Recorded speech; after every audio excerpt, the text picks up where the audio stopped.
మీ ఆయనలాగా మెంటల్ ఎక్కిందని తెలియదు కదా. It's okay. నానా విఠల్, నాకు చెక్ ఇచ్చావు, మీ అమ్మకి ఏమి ఇవ్వవా? నాతో వస్తానన్నదని ఆలోచించరా, ఇప్పుడే పడేస్తా. అక్కర్లేదు. వాడు ఇస్తానంటుంటే తీసుకోవే.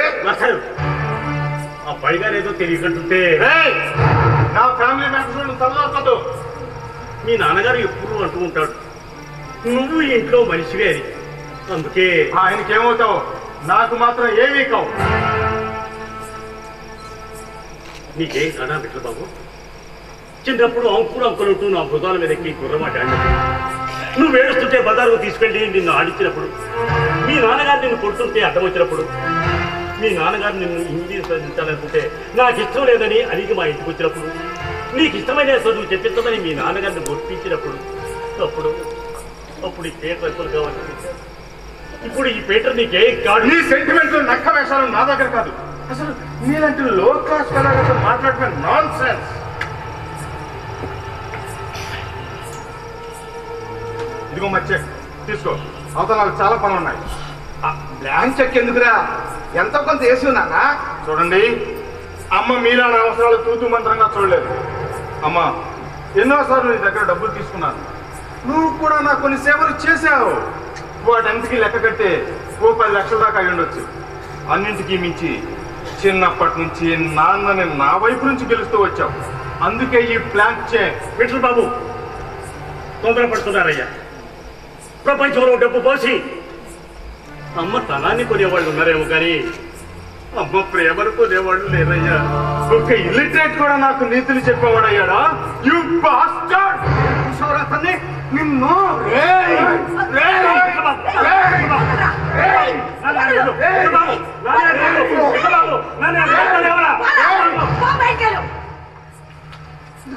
నువ్వు వద్దు, నీ డబ్బు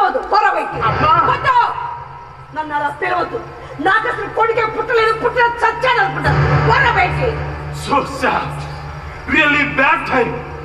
తన వంతులుగా దర్జాగా బతికే రాత మీ ముఖాన్న రాసి లేదు.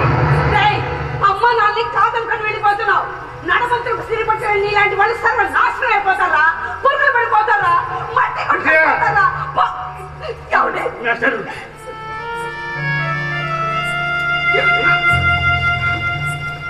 తప్పు చేశానండి, తప్పు చేశాను. మనిషిని కన్నాను అనుకున్నానండి. వాడు పెరిగి పెద్ద విషం కప్పుతాడని తెలుసుంటే పురిట్లో పీక మిస్తా. పిల్లల్ని మనం ఆశీర్వదించాలి కానీ శిక్షించకూడదు. ఇటే మా దౌర్భాగ్యానికి ఇలాంటి కొడుకుని కన్నా. నీకు జరిగిన అవమానానికి నన్ను పెద్ద మనసుతో మాట్లాడి ఏ తల్లిదండ్రులైనా వాళ్ళ బిడ్డలు గొప్పగా ఉండాలనే కోరుకుంటాను. మేము అలాగే కోరుకుంటాం. కానీ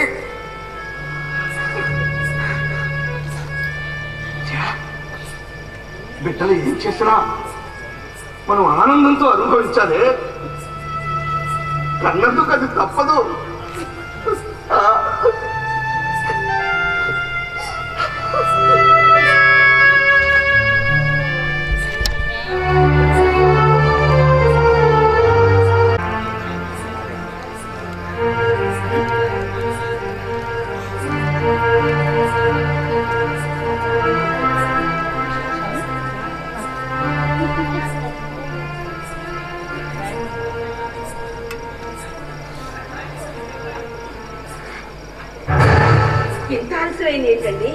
ఏం చెప్పమంటావే? ఏటీఎంలో కూడా దొంగ నోట్లు చలామణి అవుతుంటే అరికట్టాల్సిన బ్యాంకులు ఏం చేస్తున్నాయో ప్రభుత్వం ఏం చేస్తుందో నాకైతే అర్థం కావట్లేదు. ఏమైందా? నేను పెన్షన్ డ్రా చేసుకుందామని ఏటీఎంకి వెళ్ళానా, అందులో 500 రూపాయల నోట్లు 4 నకిలీ వచ్చాయి. అక్కడే చూసుకున్నాను కాబట్టి సరిపోయింది.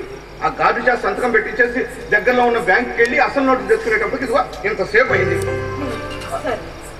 అవును, అమ్మాయి ఫోన్ చేసిందా? ఇంకా లేదండి. ఇదిగో ఈరోజు అమ్మాయితో నేను ముందు మాట్లాడాలి. ఎన్నాళ్ళు అయిందో కదా నా చిట్టు తల్లి గొంతు విని. ఎన్నాళ్ళు అయిందా? నిన్నగాక మొన్ననే కదండి అంతసేపు మాట్లాడారు. పైగా ఇంకో 10 రోజులు అల్లుడు గారు అమ్మాయిని ఇక్కడికే పంపిస్తున్నారు కదా కాన్పుకి. 10 రోజులు కదా, ఈ లోపల ఫోన్ చేస్తే ఏమైందంట? అదిగో చిట్తల్లి ఫోన్ చేసిందో. అమ్మా చిట్తల్లి, అమ్మా చిట్తల్లి, హలో అమ్మా. బయట తలుపు గడియ పెట్టి వచ్చినట్లున్నారు, కాలింగ్ బెల్ మోగుతుంది. మర్చిపోయాను.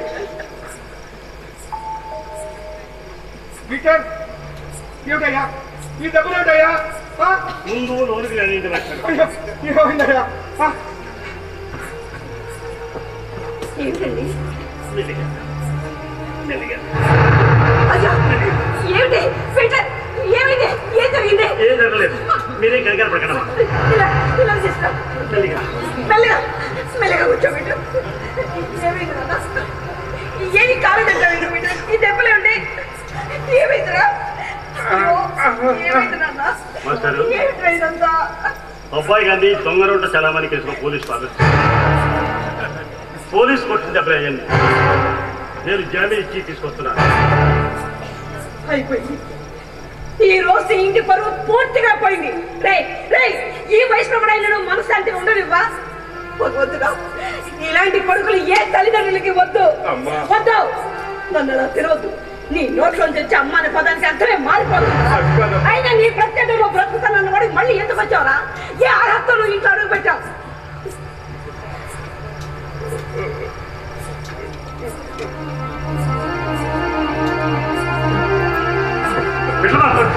మీరండి, మీరండి, మీరు కూర్చోండి. వాడిని ఒక్క నిమిషం ఇంట్లో ఉన్నా నేను సహించను.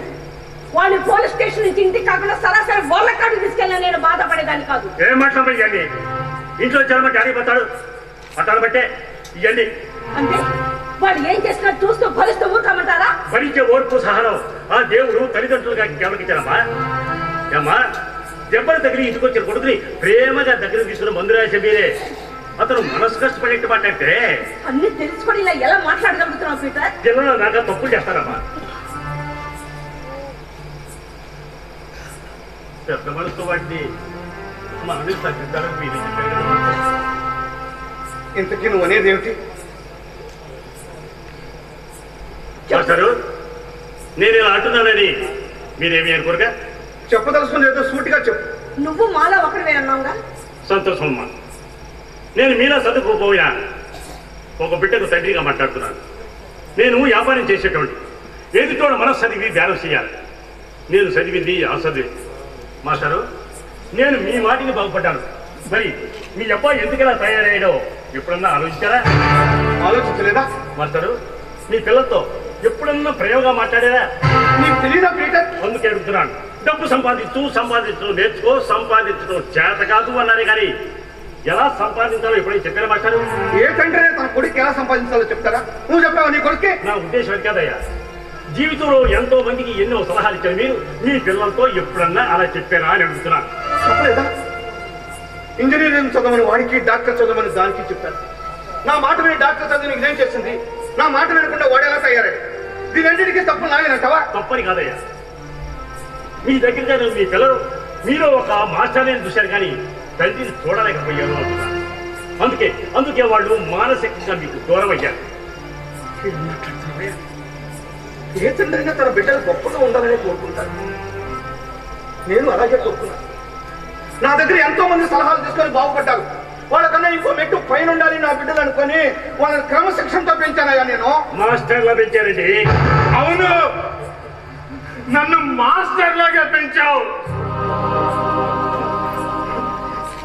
చిన్నప్పటి నుంచి ఇంతే. ఎప్పుడు ఎవరో ఒకరితో పోలుస్తారు. నన్నుగా గుర్తించరు.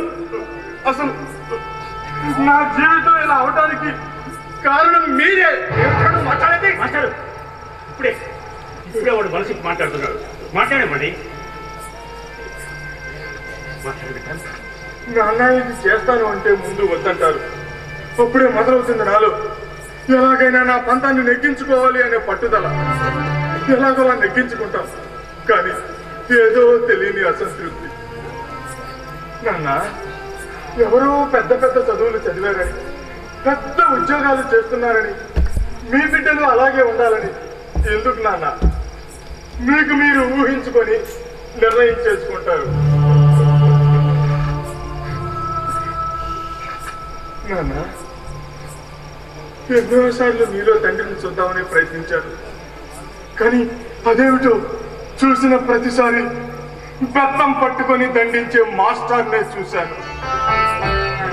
నాకు స్వేచ్ఛ కావాలనిపించింది. ఎప్పుడెప్పుడు మిమ్మల్ని ఎదిరించి ఆ స్వేచ్ఛను తనివి తీరా అనుభవిద్దామా అనిపించేది. అలా ప్రిపేర్ అవడానికి చాలా టైం పట్టింది. అలాగే ప్రిపేర్ అయ్యాను, మిమ్మల్ని ఎదిరించాను కూడా. కానీ విచ్చలవిడి స్వేచ్ఛ నన్ను స్థితికి తీసుకొచ్చింది.